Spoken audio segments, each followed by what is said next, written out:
A mother and son got trapped in a library basement during a storm and discovered they weren't alone down there. But what they found wasn't human.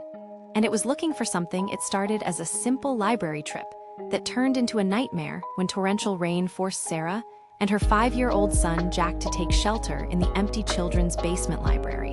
The friendly librarian told them to stay as long as needed before disappearing to check the backup generator when the lights started flickering. Jack was playing happily when he discovered another child in the aisles, a little girl, standing perfectly still reading a book, but something felt wrong immediately.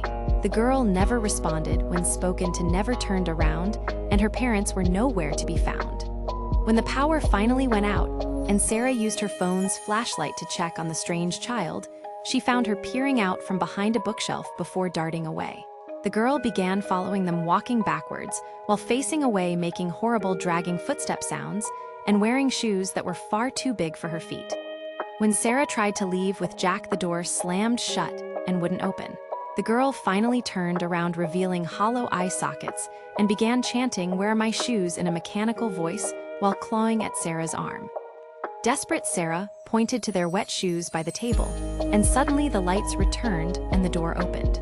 They escaped, but when librarians searched the basement later, they found no girl, only a pair of tattered women's flats and Sarah's bleeding scratches.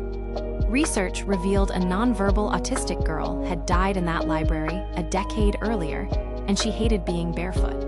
Even more terrifying, Sarah discovered another woman had died 6 years ago from an infection after sustaining similar arm cuts following a library visit. Have you ever experienced something paranormal in a public place like this? What do you think really happened in that basement?